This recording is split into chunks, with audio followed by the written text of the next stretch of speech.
coaching videos.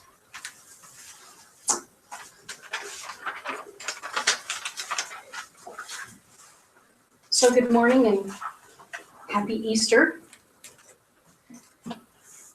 How many of you remember when you were a child waking up Easter morning and knowing the Easter bunny was going to had arrived at your house that night and brought some absolutely wonderful, delightful chocolate and maybe even a few other wonderful little gifts. Of course, you had to go on the hunt to find it. It was never just, in a basket waiting for you, at our house anyway. And that's a bit about the law of attraction. There is this desire, and we also need to have expectation. And I can tell you, I don't know what child didn't expect that the Easter bunny had arrived at their house, and there was that desire for chocolate. So that's the law that we're working with today, is the law of attraction. And much as Chanel had said, Strutton Smith also tells us in his program, the 4T program for prosperity, is that we have to embody that which we want to attract, to be able to have it. And the way he expressed it is and I want to just say this one thing here first. It's not all about money. Yes, it is about money, but it's not all about money. As she said in her video, it's about attracting the person that you want to have in your life. It's about attracting health. It's about attracting whatever it is that you desire. But the key is that we have to be it. We have to start to embody it.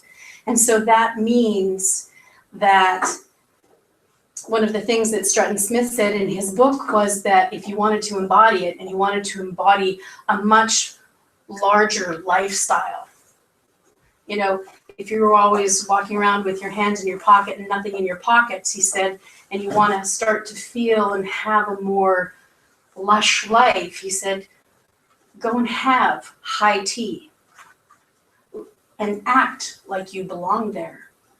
And sit in lobbies of fancy hotels and absorb the ambiance and claim it, lay claim to it. I belong here. This is what I deserve. And he said, and do the same with rich banks that have lobbies. Go and be there and watch the commerce that is happening and know that you are a part of that. In Hollywell's book, which is the book that we're using, Working with the Law, he talks about that when we truly desire something, we alter our vibration.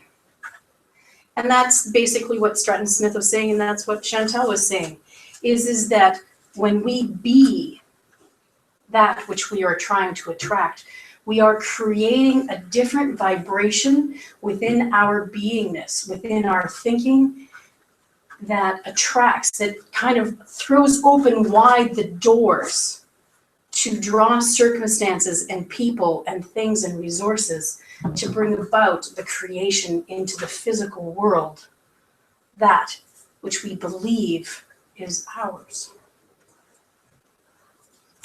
Hollywell said that there are two phases to the law of attraction. The first phase is the desire phase.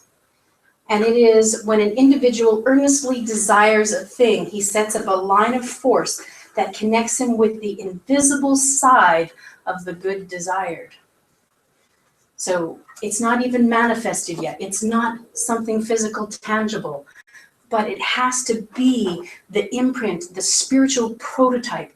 We have to see it within our mind's eye and know that that desire is ours. Because he also goes on to say that desire without the other phase, which is expectation, is just idle wishing and dreaming. And we've all done that.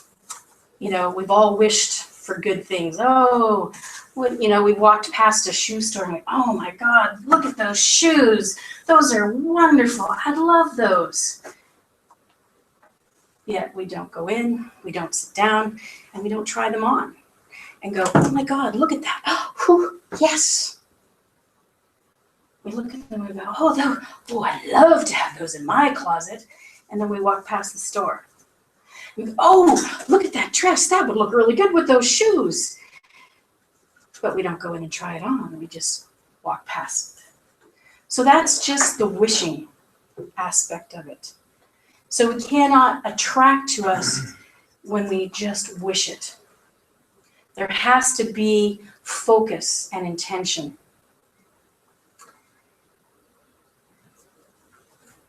And then he said, and then the other phase is this phase of expectation. It says, desire will put you in touch with the inner world of cause and connect you by invisible means to the substance of the thing desired. So it will connect us to the source, to the supply. And it is through using the law of our thinking that we will start this attraction process. And it is through the law of supply that it will be created. Continuous expectation is necessary to bring it into reality in your life. Much like the pull of gravity in the physical realm, expectation is the drawing force of the mind which acts in the invisible realm. I don't know how many of you remember your chemistry. It's been a long time for me.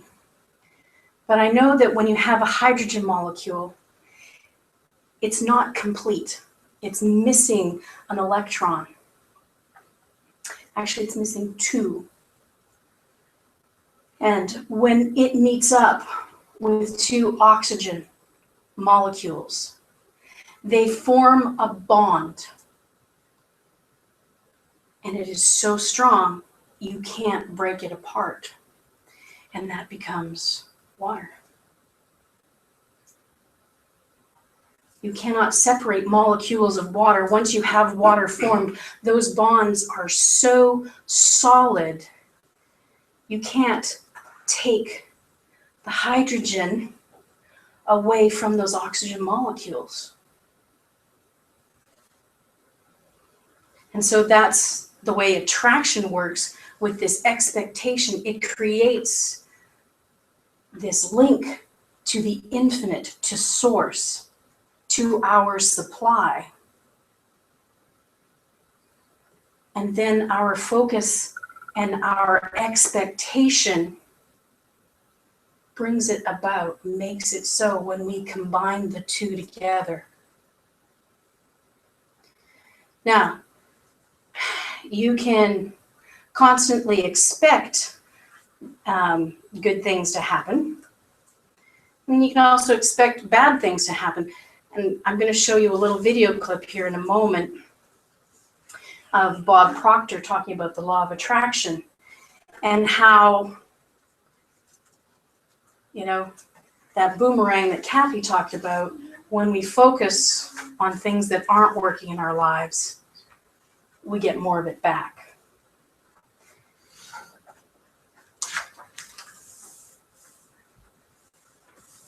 So desire connects us to the thing that is desired, and expectation draws it into our lives. That's the law of attraction. And he goes on further to say that there are three ways, three steps that can be used to draw that into our lives. And the first one is interest. We have to have an interest in what it is that we desire.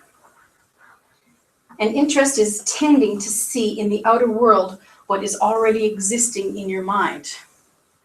I don't know about you, but we've just bought a new car. And it's a Ford Flex. And I have to tell you, I have never seen so many Ford Flexes on the road since we've got this. Or if you've decided that you wanted to purchase a dog, and all of a sudden, that type of breed, like if you've got two types of breeds in your mind, all of a sudden you start seeing that breed everywhere. that you had not seen before. That's that interest. And it helps build that desire that we have. And so the outer world is starting to reflect back to us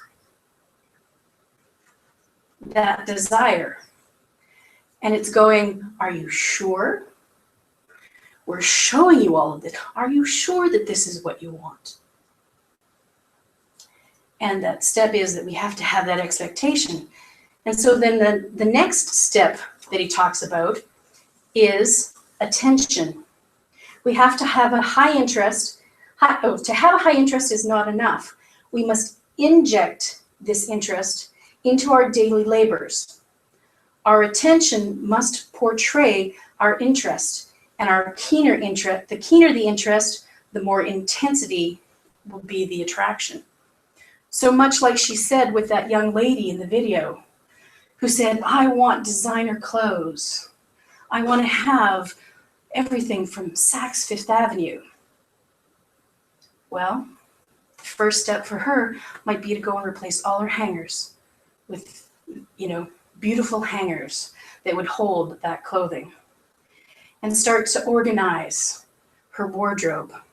Start to let go. And this is always a hard part for us when we're asking for change or shift to happen in our lives, to let go of that which no longer serves the person we need to be to have what we desire. Does that make sense to you guys? And then the third step that he said is to have that expectation. He said, this is an active form of attention. It is attention with intensity. And he said, you can liken it to the actions of a cat that waits patiently at a mouse hole.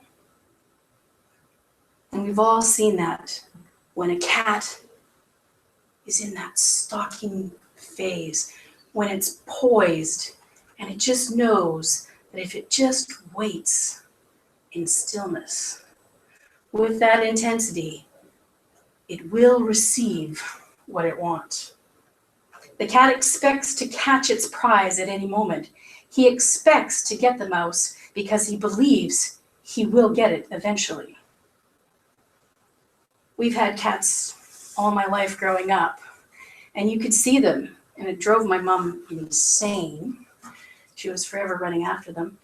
But she loved birds, and we had bird feeders all over the yard. And these cats, you would see the intensity with which they watched these birds, and you knew that one of them was going to become the next thing that it was going to have. Even though the cat's well fed and all that, it's its nature. It's within its nature. It's within our nature to have what we desire. The universe holds nothing back from us. The universe holds nothing back from us. All good is laid out before us. That's what we learned in the law of supply last month. Everything that we could possibly imagine,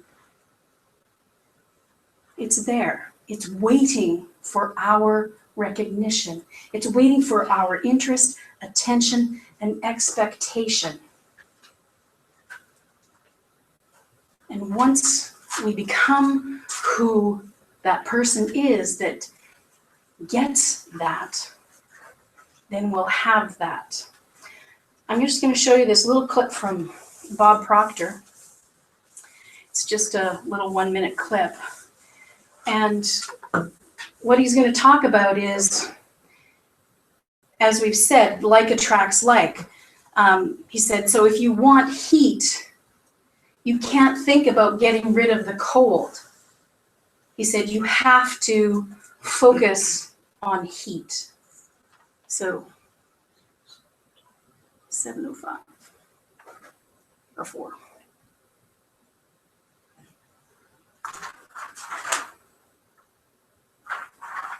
seeing what you want. In a previous lesson, we pointed out that you don't work on cold. If you're cold, you work on heat. See, cold is the absence of heat. So you work at creating heat. Well, if you want good in your life, quit trying to change the bad. Quit trying to get rid of the bad. Let it go. Let the dead bury the dead. Let it be part of the past. Start to see the good that you desire. Visualize it. See it as present in your mind. The second you've got the idea in your mind, you've got it intellectually. The second you internalize it, you've got it emotionally. And then it's only a period of time until you attract it physically. Attraction's a very powerful process. We are all magnetic creatures. We're all a mass of energy. Everything in this universe works on the law of attraction. You go into some restaurants, and they're always busy. The energy is good in those restaurants. You go into others, there's hardly anybody. So, as he was saying, if you're cold, don't focus on being cold. Focus on the heat.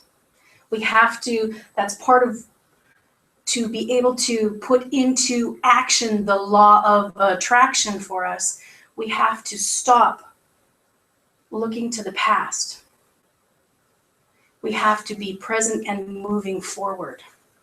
So we have to let the dead take care of the dead. We have to let go of what we were blaming that was holding us back. We have to let that go.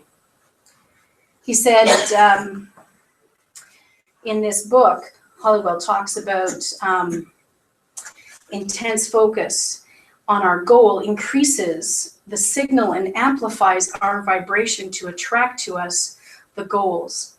And when we doubt or when we turn to look backwards, it cuts us off from our source, and it stops that flow of things coming to us that we're drawing about the creation of what it is that we had desired. And in Halliwell and in this book, they talk about the law of gender. And the law of gender talks about when the time is right.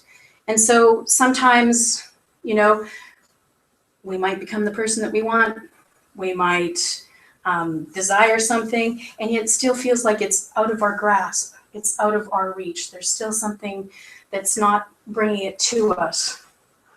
And he said that that is the law of gender.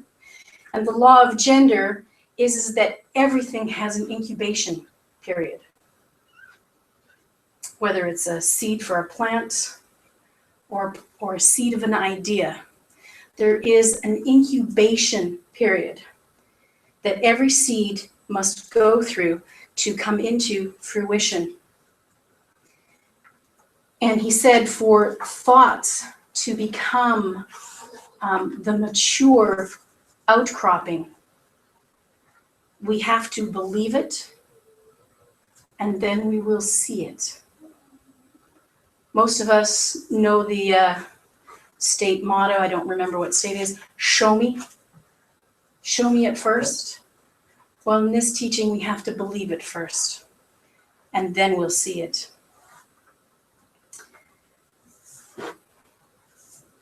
Rumi, I have a quote from Rumi. I saw it the other day and I just fell in love with it. And it said, "Yesterday I was clever, so I wanted to change the world. Today I am wise, so I changed myself." That's what this teaching is all about. It's about changing who I am. It's about growing me. Because when I do that, the ripples flow outward. And the shift that I want to see in the world happens. And it only happens through me. And this year, we are talking about seeds of possibility. We're talking about planting seeds. And we are giving the tools of the laws so that we can plant those seeds affirmatively, and we will know beyond a shadow of a doubt that they will grow. And they will grow into the things that we desire. And it happens through the law of cause and effect. That's the principal law that exists. And that law states, for every cause, there is an effect. There are consequences to how we think. The second law that we talked about was the law of thinking. How we think. Not just in the moment, not just for that 15 minutes when we say, okay, I'm going to do my spiritual practice now. And in that 15 minutes, it's great. Trust me, you need it. We all need that refresher. But it's what you do with the other 23 and a third and 3/4 of an hour in your day. How you spend your time thinking. How you show up in all of your experiences. That basis of thought, that environment that we dwell in. Because we can all, for a few moments, hold good thoughts. But if the majority of our time is spent in the negative, then that is what the universe has to draw upon. And that's what this law of attraction tells us. If our vibration is down here, we're only going to draw to us down here things. If our vibration is up here, then we will draw to us all of this up to here. And last month we talked about the law of supply. And that told us that energy cannot be destroyed. Nothing in this physical plane, in this existence, is ever lost. It changes form. It transmutes. It transforms into something else. But energy cannot be destroyed. Spirit cannot be destroyed. Source can never be without. It is and always will be. But it requires from us a demand upon it to show itself. The potential is there for us to create anything that we desire. But we have to lay claim to it. And that's what this law starts to talk about. It starts to tell us how we can attract what it is we truly desire out of that law of supply by paying attention to how we are thinking and the environment that we have created for ourselves. How am I showing up? How am I being in this world? And that will tell you the story of where you are right now.